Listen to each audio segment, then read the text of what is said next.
Hello, everybody, and welcome to the Dubious Book Club podcast, a part of Dubious Creatures. If you're hearing this, you're behind our paywall. I'm Aubrey, and I play Raleigh in the show. I also edit most everything, so you've probably heard a lot of my work. And I'm going to toss it over to the two people joining me today as we are going to discuss Her Soul to Take by Harley LaRoux. Other people at the table, introduce yourself. Sup, Misfit. I play Aster. If you've ever interacted with our social medias, that's me. Sorry, I get weird.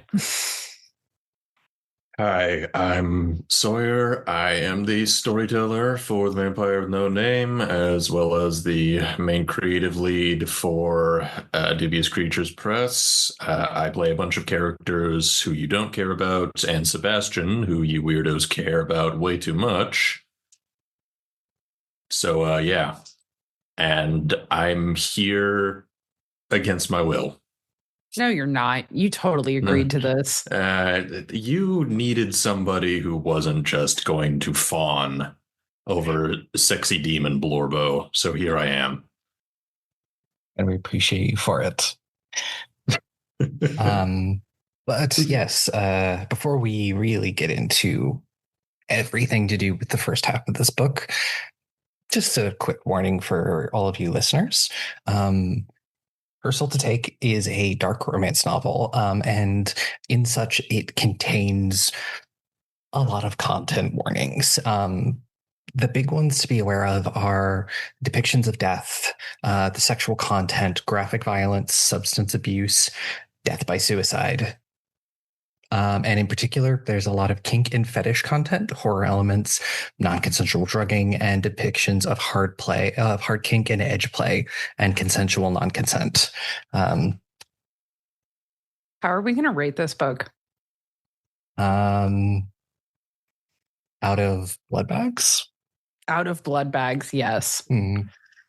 Yes, X out of however many blood bags. It's fine. It's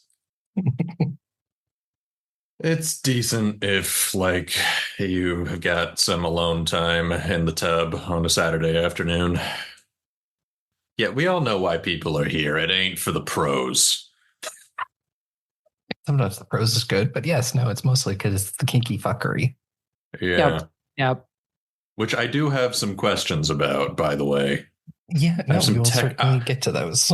I have some technical fucking concerns. Well, we will be discussing the first half of the book here today, and Her Soul to Take takes place in the Pacific Northwest, specifically the town of Bellum, Washington, when Raylan Lawson returns to finish up her last year of college. She meets a demon named Leon, and there's a cult and all of these deep connections to a old god beneath Bellum. A lot of that is in the second half of a lot of the god stuff comes into play in the second half of the book, so we'd definitely be discussing more next time. But long story short, Ray is the descendant of a mine, like these people who went down into the mines in 1899, and only 3 of them came out. And because they made a deal with the entity in there. And now the entity is decided it is time for sacrifices. So one person from each of the families that survived must be sacrificed. And unfortunately, Raylan has just decided to return to town at the absolute worst time. And I think we'll get into probably more specifics as we discuss the events of the first half of the book. So yeah, what did the other two of you have a good time with the first half of the book? I would like to speak on behalf of everyone when I say your demon boyfriend ain't shit. I'm sorry, just your demon boyfriend ain't shit. So, like, as someone who listened to it and not actively read it, because I do multiple things at once, and being able to listen to a good audiobook while, like, painting skateboards is wicked helpful. The scenes, the way it's broken up between like Ray and Leon is great. It's especially because the person who narrated the book for him does a really good job of being like, oh, he actually means what he says. Aw, he actually like gives a shit. Aw, he cares. Aw, look at his big demon heart giving a crap. Yeah. The as somebody who has listened to the audiobook, the narration on both of their ends is fantastic. Very good. I have a problem with the way she pronunciates things, but that's a me thing and not like that's just that's a me thing. Yeah, no, if I'm thinking correctly, I'm like, there are a few times where I was like, that's a weird way to pronounce that word, but okay. Mm-hmm. Look, I'll concede that it's well written. Don't get me wrong. Despite me being me about this whole process, I want to make it clear, I don't think it's a bad book. I definitely don't think it's a waste of anybody's time. Mm-mm. But I don't know. I get, so Leon is the deuteragonist of the book. The chapters are split between his POV and Ray's POV as we go forward. And it is the two of them meet because Leon wants to fuck her. Of course. Yeah. And that's fine. I mean, like, we all know why we're here. Everybody, except the author doesn't seem to know why we're here, because the author can't decide whether or not this is some straight up monster fucker fantasy or some straight up urban fantasy. Why can't it be both? It can be. It can. I'm not saying it can't. It definitely, that is definitely a thing. The problem is, one moment we're in Leon's inner monologue where he's thinking of all the ways he wants to do the horizontal gymnastics with this lady, and then next we're talking about the ancient prophecy of Abellum and the god that sleeps underneath the earth, and it's like, one of these things is not like the other. This book does a lot of world building for the later two in the series, so they don't have to go over all of the god stuff. And well, the problem with that is that as the book, granted, this is particularly egregious in later chapters, but like even in the beginning, Leon and Ray are both secondary characters in their own story. And the reason I say your demon boyfriend ain't shit is because Leon is a walking Worf effect. He's super strong and dangerous and never wins fights. Not never. Oh, I'm sorry. He does win fights off screen. No, he kills an Elden right before the graveyard scene, like right in front of. He gets one win. He gets one. The rest of the book, and that win was super hot. Oh my god. Yeah. Yeah, and another thing is that this is the monster you want to fuck. He's barely he's a fucking scene kid with fangs and claws and a Gene Simmons tongue. That's it. That's about as monstrous as he gets. Don't forget his monster dick. This is true. Monster dick. Oh, we did get a very good description of monster dick. Yeah, of course, we can't forget his freaky monster penis. Exactly. Come on. That's not monster fucking. He could certainly have been more demonic. I will agree. Mm-hmm. I just attract that up to I equated that to him having been on Earth for so long. Mm. And also, this version of demons definitely seems to be a little different than your classic demons in theology. The whole concept of they just want to own souls makes a lot of sense especially in like modern time. But like, no, they definitely don't match up to like, I would say biblical demons for sure. Because they're not. They're meant to be the world building makes it explicitly clear that they're meant to be a race of supernatural fuckboys. Yeah, pretty much. Yeah, like it's not subtle about that. Hell is described as a pretty chill place. So yeah, I'd take a residency. Like, hell in this universe sounds nice. I wouldn't mind a vacation home in hell. Yeah, same. Kind of its beauteous landscapes and abundance of precious metals and lack of capital. I'm sorry, what is going on here? Look, if they just like fucking public all the time. Yeah. Except here's the thing. It's not. I don't think it's in these chapters. In later chapters, but we meet like a proper demon, like a reaper, like something very biblically accurate. And I'm like, I'm sorry. I was promised monster fucking. Why isn't Ray having sex with that? I'm just saying, if that's what we're here for. And we got this 10-foot tall, winged, ribs sticking out, skull face motherfucker. Why isn't she? Maybe if the Reaper had shown up earlier in the book. Yeah, I'm just saying, like the remainder of the demons in the book are a bunch of Tumblr sexy men. Like, yeah, it's and Leon gets one victory, and for the rest of the book, he is eating shit with a spoon. No, I mean his off screen and stuff, because usually we're seeing through Ray's, but like other characters that are important in the book. You also have the Hadleys, who are the leaders of the cult that are sacrificing people to the gods. You have Ray's best friend, Ayana. Yeah, okay. Here's my gripe with Ray. And maybe this is just a me thing again. When someone comes on that strong in regards to the Hadley siblings, like, I have an immediate distrust. Like, no, fam, no. Why do you want to be this close to me? Back off. Yeah. So like, Ray, where is your self-preservation skills? Come on. She doesn't have any.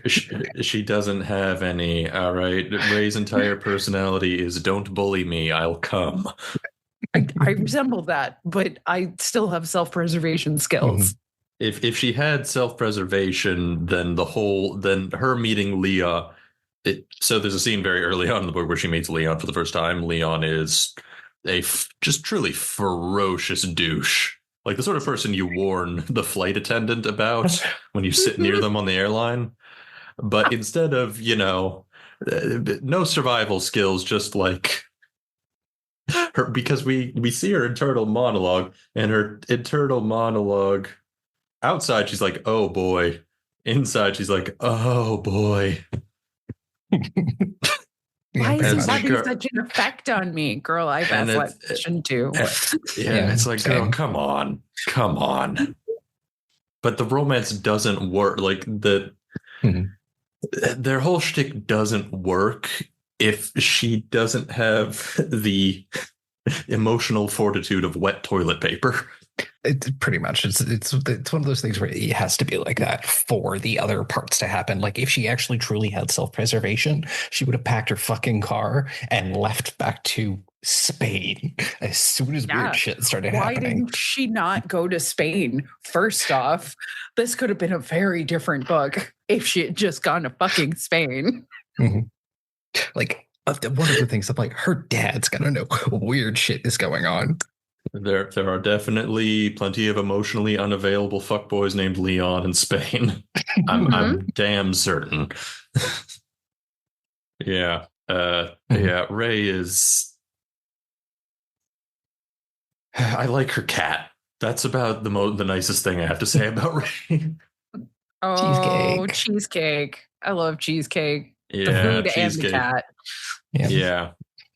No, I'm glad that Cheesecake survives. Yes. That's If about as you're, much. Yep. if you're, dear listener, if you're worried about the cat, he's fine. He will always The be cat's fine fine. through the entire book. The Horrible cat things has will the happen. most. Cat's fine. Cat's Yeah, fine. only the Hadleys have more plot armor than the cat. They don't And really that's barely. because they're old. No. Fuck. The Hadleys have so much fucking plot armor. It is insane. I've never That's seen fair. antagonists just. Leon, again, because the demon boyfriend ain't shit. There is no reason when Leon breaks free the first time that he shouldn't rip and tear until it is done. He has made it quite clear from the very beginning. The opening chapter describes how much he despises these people. He gets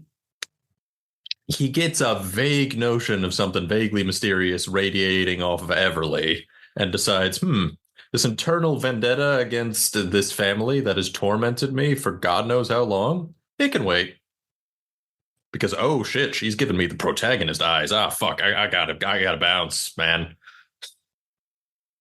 Yeah. Because let's face it, Everly is the actual protagonist. Like her and Juniper, like Ray is also here. Yeah. But I mean, also Everly and all of that leads into one of the big like MacGuffins of the first half of the book, the grimoire. Ooh, yeah, the grimoire being. Okay, I understand we get an explanation for it in the second half of the book. But like, really? You're just gonna leave it in a fucking rando ass bookstore? And what is up with this bookstore owner, the best friend who can't just recognize an ancient grimoire that's probably worth a fuck ton of money? Like, because she's not a character, she's the minority quota sidekick. I'm It's sorry. unfortunate. I hate I'm that. sorry. There's a problem with one of the problems with the book is Iona is really not a character. Yeah, she should have been more of a character. She checks all the boxes. She's gay, person of color. She is supportive no matter what, but she doesn't actually do anything, and that's a problem. Yeah, like why don't you even check on your friend at the big fancy? Oh wait, that's in the later half of the book. Never mind. Later half of the book. The problem with discussing the first 25 chapters of this book is that not a lot of fucking shit happens. It's a lot of setup for sure. It is a lot of setup. There's one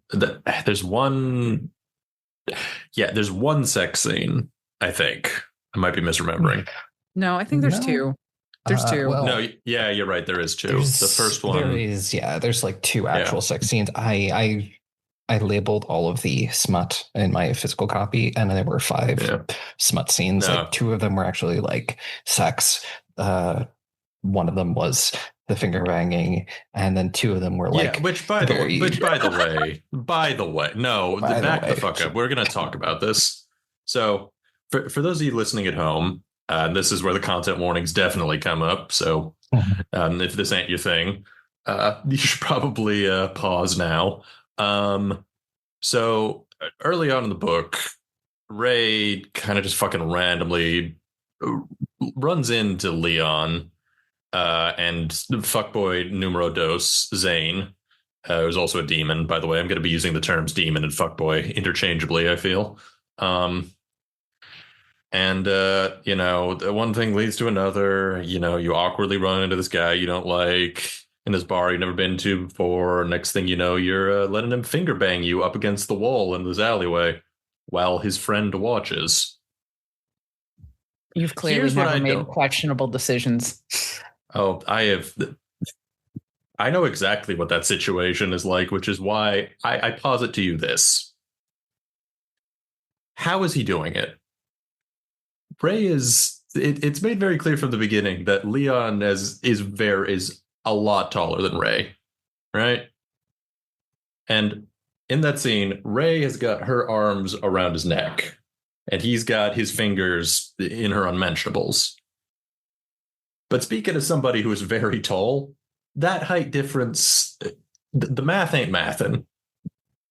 Because what's happening is that either he is full, it's always sunny, lifting him off the ground through her vagina, or he's bent over at a 90-degree angle while she's awkwardly clinging on to his shoulders.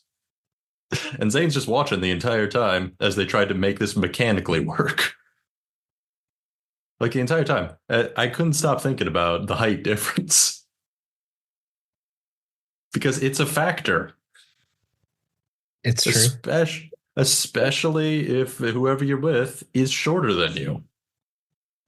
Mm-hmm. So you would know this being a giant. Yes, canonically 6'4". I'm also happily married. Just want to say,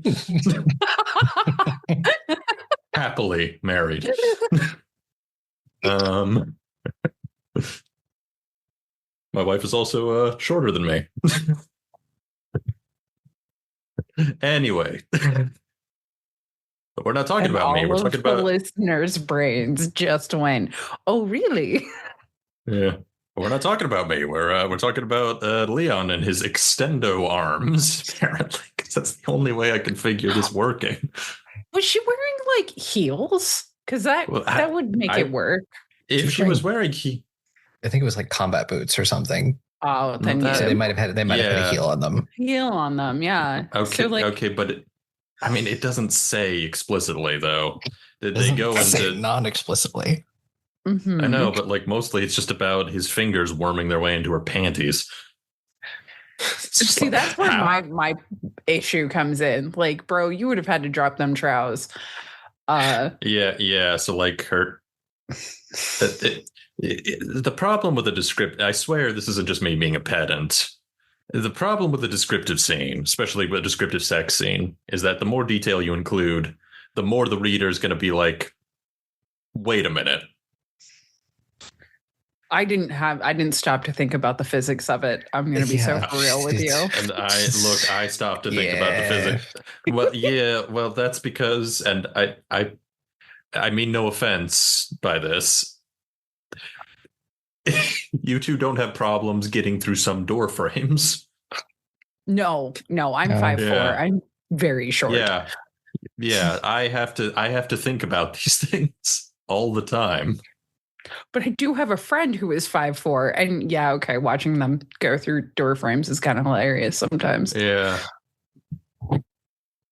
So like, speaking for all tall people who have finger banged an Allen's. I just don't get unfortunately, just thinking about, and this could very well just be a me thing, because if you can't tell, listeners, I am a pedant. It's what they pay me for. The entire time that sex scene was happening, I was just like, okay, bro, either you're playing with her or you're playing with the brick wall behind her. One of these things is not adding up. It is a scene that is very hot, but also mechanically confusing. And then there's a bit afterwards where, again, Zane, watching this the entire time, Leon goes up to Zane, and Zane fucking licks the you-know-what off of his fingers. Uh-huh. You know, like you do. You know, like friends share with friends. Exactly. Yeah, it's just sharing is caring. It's a subclause of the bro code. Don't know if you guys know. It's good to know. What the fuck? I didn't know that. Okay. What the fuck? That wasn't so much. Yeah, for me, that wasn't so much sexy. It was just like, dude, unsanitary. You don't know where his fingers have been. Actually, no, he does. No, but I mean before that. Fair. I don't think they cared because they did like establish that they are regular like play partners and stuff. Mm-hmm. So yeah, I know. Leon canonically bisexual, surprising absolutely no one. All demons are. I'm sorry if that line. Yeah, I do too. Yeah, I mean, credit to the author. She just kind of comes out and says a lot of what the audience is presumably thinking. Mhm. Yeah. But yeah, the other big thing is like what drives a lot of the plot in the first half of is the grimoire, is like Ray getting it from the bookstore, and kind of just sort of, Ray is a amateur paranormal investigator, so it's like this is up her alley.